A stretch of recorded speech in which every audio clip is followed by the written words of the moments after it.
Park Dong-shin adalah seorang pemuda yang lahir di Busan, Korea Selatan. Ayahnya merupakan seorang insinyur kapal yang mengarungi samudera.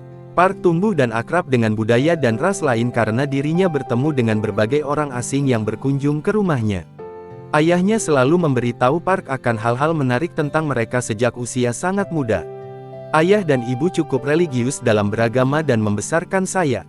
Mereka mengajari saya banyak tentang agama, itulah sebabnya mereka ingin saya menjadi seorang pendeta atau biarawan sejak saya muda. Maka tidak heran kalau saat kecil Park terus mendalami kitab suci agama itu. Ia selalu berupaya untuk menuruti kata-kata gurunya, yaitu agar selalu menerapkan ajaran agama di dalam kehidupan sehari-hari. Pria yang kini tinggal di Seoul itu mendaftar di sebuah lembaga pendidikan yang dikenal sebagai sekolah misionaris. Seiring berjalannya waktu, Park tumbuh menjadi seorang remaja yang kritis. Dia mulai merasakan keresahan pribadi, terutama sejak berada di sekolah menengah. Dirinya merenungi tentang ajaran dan kitab suci yang selama ini dibacanya.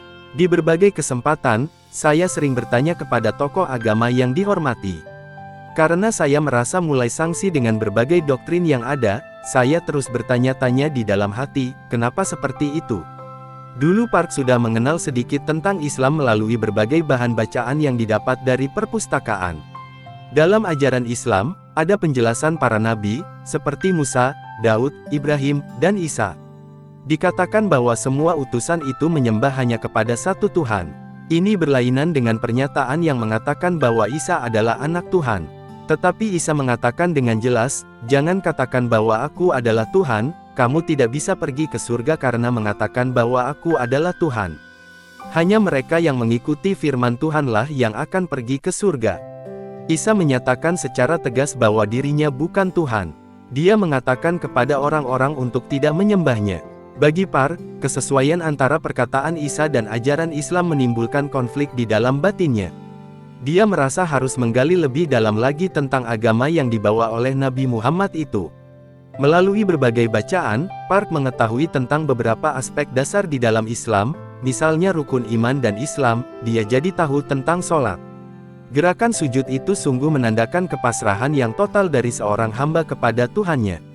Dari berbagai buku yang saya baca, Nabi Isa selalu bersujud saat berdoa kepada Tuhan. Perasaan saya saat itu sangat berat sehingga berdoa, "Ya Tuhan, jika Engkau ada di sana, tolong jawab doaku. Tolong katakan kepadaku, apa alasan hidupku? Tuhan, siapakah Engkau? Tuntunlah aku agar sampai ke jalan kebenaran." Kemudian Park merasa mendapatkan keajaiban.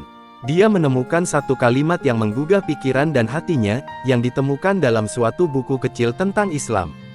Tidak ada Tuhan selain Allah, hanya Allah lah yang pantas untuk disembah. Dari sanalah, Park perlu beristirahat sebentar dari membaca buku.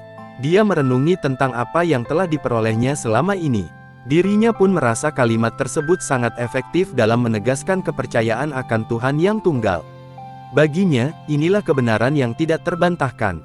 Akhirnya pada tanggal 30 Desember tahun 2009, Park resmi memeluk Islam. Pengucapan syahadat itu dilakukan di hadapan imam masjid dan sejumlah jamaah di Korea Selatan. Menjadi seorang muslim itu tidak ada urusannya dengan mencari simpati. Karena saya menyadari bahwa Islam adalah jalan kebenaran yang sejati. Sekarang, saya telah menemukan arti hidup saya yang sesungguhnya.